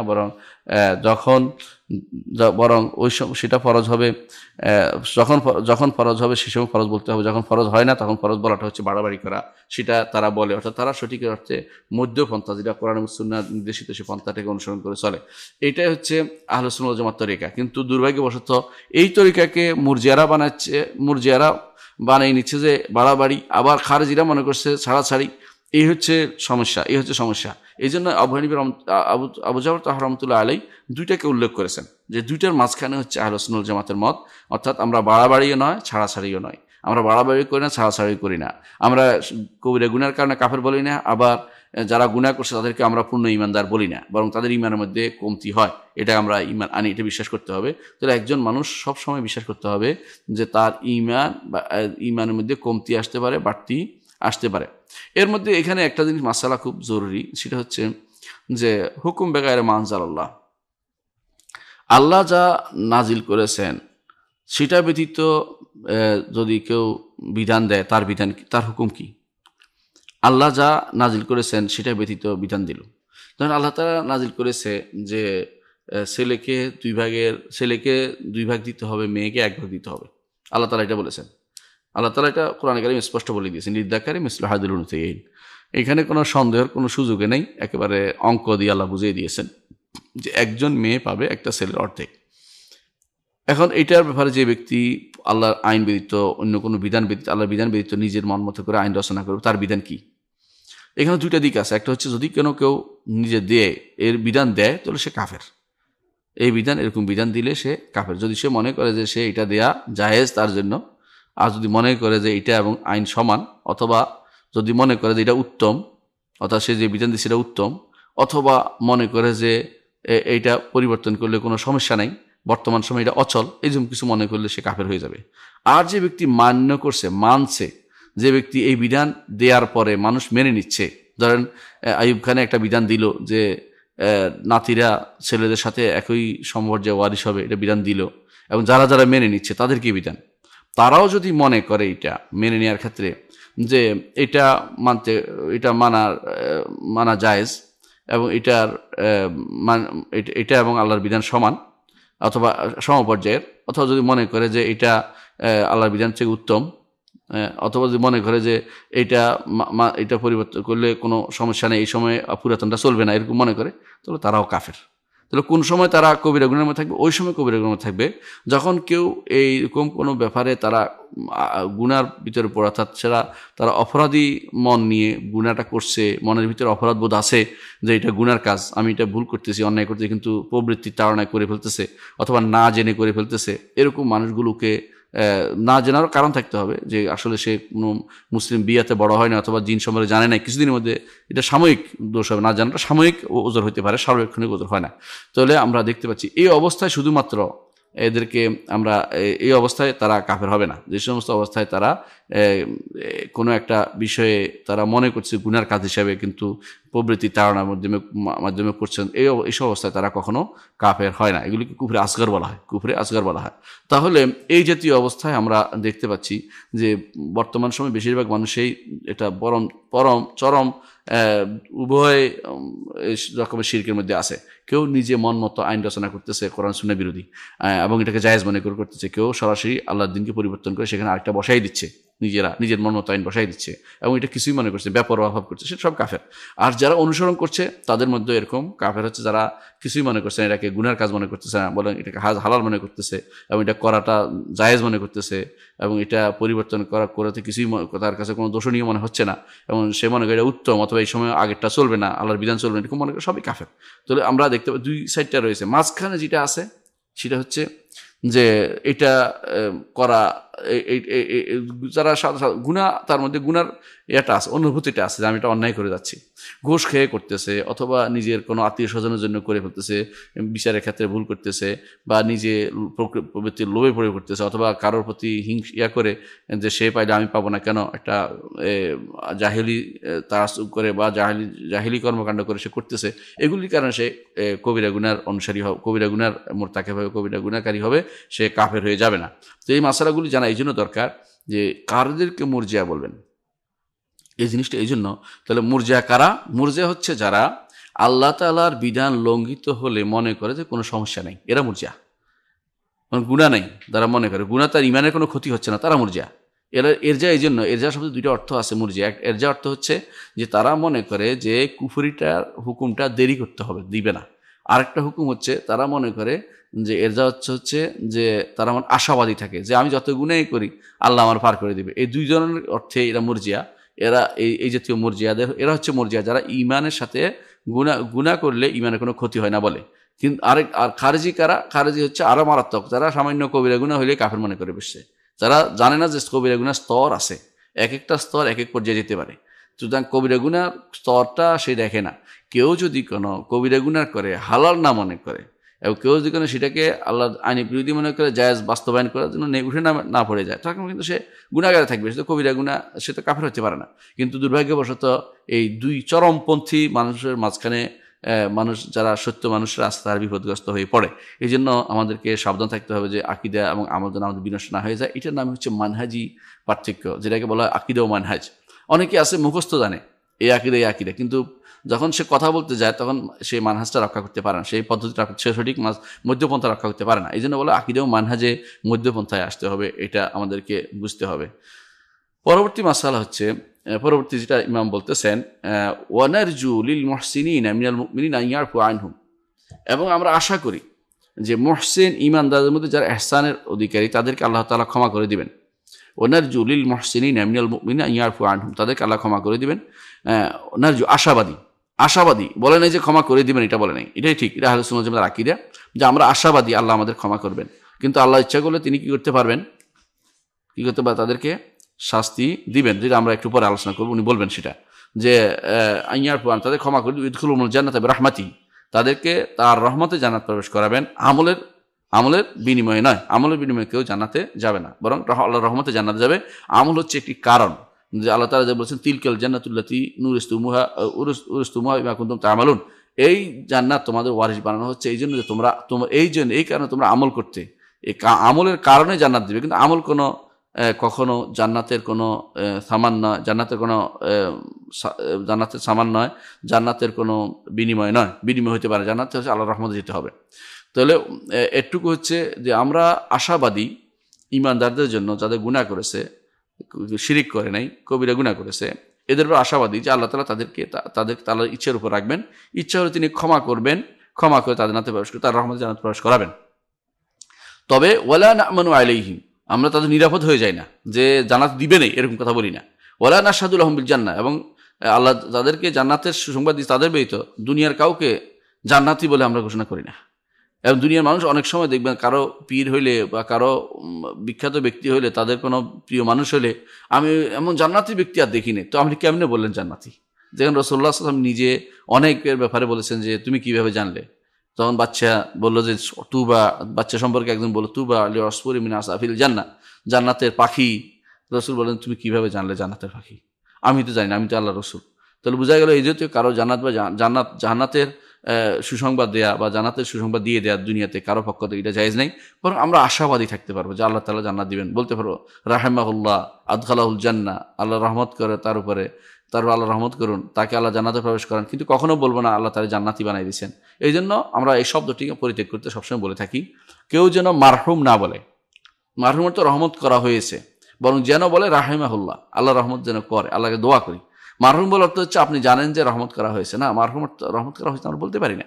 এই জন্য মারহুম বললে বেইজনিল্লাহ বলতে হবে সাথে সাথে, যে আল্লাহর ইচ্ছায় ইনশাআল্লাহ রহম করা হয়েছে, ধরে নিয়ে এটা তাফাউল বলা হয়। কিন্তু আপনি শুধু মারহুম বলে যেতে পারবেন না, মারহুম বেইজনিল্লাহ বলতে হবে, আল্লাহর ইচ্ছায়, অথবা রাহমাহুল্লাহ বলতে হবে। এর বাইরে শুধু মারহুম বললে আপনি বাড়াবাড়ি করলেন আকীদার ক্ষেত্রে, আপনি জানেন না যেটা, সেটাকে ইমানদারদেরকে জান্নাত দিয়ে দিলেন, এটা ঠিক না। সব ইমানদার জান্নাতে যাবে, আল্লাহ তাআলার ইচ্ছা হলে তিনি শাস্তি জান্নাতে দিতে পারেন, আবার ইচ্ছা হলে শাস্তি ভোগ করে তারপর জান্নাতে দিতে পারেন। তাহলে আল্লাহ তাআলার ইচ্ছার উপর নির্ভরশীল হবে যারা কবিরা গুনাহ তাদেরকে। তাহলে কি বলছেন, ওনারজুল মুহসিনিন ইয়ারফু আনহুম, আমরা আশা করি যারা ঈমানদার তবে নেক করেছে, নেক কাজ করেছে, যে আল্লাহ তাদের গুনার কারণে তাদের গুনাহগুলি যদি হয়, গুনাহগুলি তারা ক্ষমা করে দিবেন আল্লাহ তাআলা। ওয়ায়ুদখিলুহুমুল জান্নাতা বিরহমাতি, তাদেরকে আল্লাহ তাআলা তার রহমতে জান্নাত প্রবেশ করাবেন। ওয়ালা না'মানা আলাইহিম, তবে তাদের ব্যাপারে আমরা নিরাপদ হয়ে যাই না, নির্ভর হয়ে যাই না, নির্ভয় হয়ে যাই না যে এদের কোনো আর জাহান্নামে দিবেন না, এমন কোনো নির্ভয় হওয়ার কোনো সুযোগ নাই। ওয়ালা নাশহাদু লাহুম বিল জান্নাহ, সাথে সাথে আমরা এটাও করি, কারোর জন্য জান্নাতের সাক্ষ্য দেই না যে ও লোক জান্নাতে চলে যাবে। তবে আমরা জান্নাতের সাক্ষ্য কাদের দিই? আল্লাহ এবং তার রাসূল যাদেরকে জান্নাতি বলে ঘোষণা করেছেন, কোরআনে কারীম এবং হাদিসে যেগুলো জান্নাতের কথা আসছে যাদের, তাদেরকে আমরা জান্নাতি বলে ঘোষণা দিই, সেটা আলাদা কথা। এর বাইরে অন্য কোনো ঈমানদারের জন্য এটা সাব্যস্ত করা যাবে না, যে কেউ হোক না কেন। এমনকি যদি কোনো তাবেঈ, কোনো ইমাম, এমনকি কোনো আল্লাহর ওলি বলে বিখ্যাত যে সমস্ত সুফিয়ানে কেরাম যারা বড় বড়, যেমন আব্দুল কাদের জিলানী যারা আছে, এদের কারোর জন্য জান্নাতে সুসংবাদ দেওয়া আমাদের জন্য জায়েজ নেই। আমরা আশাবাদী থাকবো যে আল্লাহ তাআলা তাদেরকে জান্নাত দিয়েছেন। এটি হলো ঈমানদারের আকীদা। ওয়া নাস্তাগফিরু লিমুসলিম, আর তাদের মধ্যে ঈমানদারদের মধ্যে যারা অপরাধ করবে, গুনাহগার হবে, তাদের জন্য আমরা ক্ষমা প্রার্থনা করবো। ওয়া নাখাফু আলাইহিম, আমরা তাদের ভয়ে থাকবো যে আল্লাহ তার শাস্তি দিবেন। ওয়ালা নুকাদ্দিম, তবে তাদেরকে আমরা নিরাশ করবো না যে এরা জান্নাতে যেতে পারবে না, এমন নিরাশ করবো না। তো গুনার কারণে কাউকে আমরা এই নিরাশ করবো না যে গুনাহ করছে তো তুমি আর শাস্তি পেতেই হবে। নিরাশ কারা করে? নিরাশ করে মুতাজিলারা, নিরাশ করে খারিজিরা, নিরাশ করে খারিজিরা, তারা নিরাশ করে দেয়। তারা মনে করে তার আর কোনো উপায় নেই, এবং তারা এই জন্য মানুষকে মেরে ফেলতে চায়। দেখুন, আলী রাদিয়াল্লাহু আনহুকে তারা মারতে চেয়েছে কেন? আলী রাদিয়াল্লাহু তারা মারতে চেয়েছে এই জন্য যে আলী রাদিয়াল্লাহু আনহু তাদের নিকটে গুনাহগার। আচ্ছা, গুনাহ করলে তাকে সুযোগ দাও, এটা না, মেরে ফেলতে হবে। ঠিক খারিজিরা তাই করে। তারা কেউ যদি কোনো তাদের মনোভূত না হয়, বিরুদ্ধে চলে, তাদেরকে তারা মেনে ফেলতে হবে, এটা বলে আহলে সুন্নাত ওয়াল জামাতের আকীদা। এটা নয়। তারা কাউকে নিরাশ করে না, যে তওবা করো, ইস্তেগফার করো, ক্ষমা প্রার্থনা করো, তোমার ভুল হচ্ছে, বুঝিয়ে বলে। না বুঝলে সেটা যদি সাধারণ মানুষ হয় তার দায়িত্ব, বোঝানোর দায়িত্ব নয়। যদি রাষ্ট্র হয়, অথবা যদি কোনো রাষ্ট্রের দায়িত্বশীল কোনো ব্যক্তি হন, ফিকহার বিষয়ে ইমাম হন, তার দায়িত্ব আছে তার সাথে ঝগড়া করা, আলোচনা করা। সাধারণ মানুষের তাকে বলা পর্যন্ত শেষ, তার দায়িত্ব শেষ হয়ে গেছে। কিন্তু আমরা কাউকে নিরাশ করে দেই না যে কবিরা গুনার কারণে তুমি তো নিরাশ হয়ে তুমি আর কোনোদিন পার পেতে পারবে না, তোমার শেষ হয়ে গেছে। এই নিরাশ করা আহলে সুন্নাত ওয়াল জামাতের আকীদার বাইরের কাজ। তো আমরা এতক্ষণ যা বুঝলাম যে ইমানের ক্ষেত্রে আমাদের কিছু মানুষের যে ভুল ভ্রান্তি, এগুলি বেশিরভাগই হচ্ছে এই জন্য বাড়াবাড়ি এবং ছাড়াছাড়ির কারণে। এবং বাড়াবাড়ি ছাড়াছাড়ির কারণে অনেক সময় মানুষ তার আল্লাহর দিন থেকে দূরে সরে যাচ্ছে। কেউ বাড়াবাড়ি করে দিন সরে যাচ্ছে, কেউ ছাড়াছাড়ি করে দিন থেকে দূরে সরে যাচ্ছে, এবং কেউ এর মাধ্যমে সঠিক যে মধ্যপন্থা সেটাকে অনুসরণ করে চলেছে না। মধ্যপন্থা এই নয় যে একজনের 10 কিল হালাল, একজনের 5 কিল হালাল, আমি বললাম 7 কিল হালাল, ওইটা নয়। কোনো কিলে হালাল নয়, এটা বুঝতে হবে। অর্থাৎ কোরআন এবং সুন্নাহ সবটাই মধ্যপন্থা। এর বাইরে যখন কেউ বাড়াবাড়ি করবে, যেমন খারিজিরা করেছে, সেটা হারাম কাজ। যেমন ইয়ারা করেছে, মুরজিয়ারা করেছে, জাহামিয়ারা করছে, যে যত গুনাহ করে কোনো সমস্যা নেই, যত গুনাহ করে সেটা কুফরির পর্যায়ে গেল, তার সঙ্গে ঈমান থেকেই যাবে। এটাও ছাড়াছাড়ি। এটার মাঝখানে হচ্ছে ঈমান। সেটা হচ্ছে যে ঈমানদার কাজ কি? যদি কেউ গুনাহ করে, ঈমানদার, আমরা বলি যে ঈমানদার গুনাহ করেছে, সে অবশ্যই আল্লাহ তাআলার ইচ্ছার মধ্যে থাকবে। আল্লাহ তাআলা ইচ্ছা করলে তাকে ক্ষমা করবেন, ইচ্ছা করলে তাকে শাস্তি দিয়ে তারপর তাকে জান্নাত দিবেন। ঈমান থাকার কারণে চিরস্থায়ী জাহান্নামী হবে না, জাহান্নামী চিরস্থায়ীভাবে থাকবে না। অথচ দুর্ভাগ্যের বিষয় বর্তমানে বেশ কিছু আলেম নামে জালেম তারা আসছে, তারা মানুষকে বলে থাকে কেউ যে একবার জাহান্নামে যায় কোনোদিন বের হইতে পারবে না, এভাবে তারা বলতে থাকে।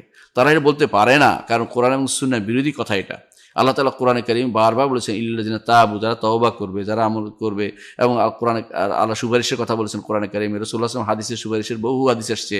শত শত হাদিসকে ডিনাই করে যদি কেউ বলে যে জাহান্নামে একবার গেলে যে বের হতে পারবে না, এটা হচ্ছে না জানার কথা এবং এটা হচ্ছে জাহালত, মূর্খতার কথা। এ থেকে আমাদের বুঝতে হবে যে আকীদার গুরুত্ব কত বেশি। না জানার কারণে নিজেও পথভ্রষ্ট হচ্ছে, অন্যকেও পথভ্রষ্ট করতেছে।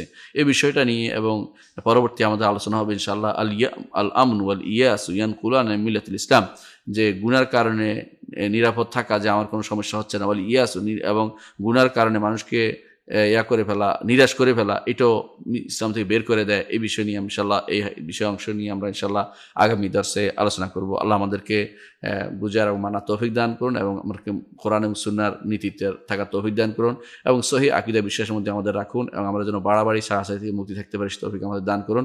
ওয়া আখিরু দাওয়ানা আলহামদুলিল্লাহি রাব্বিল আলামিন। আসসালামু আলাইকুম ওয়া রাহমাতুল্লাহি ওয়া বারাকাতুহু।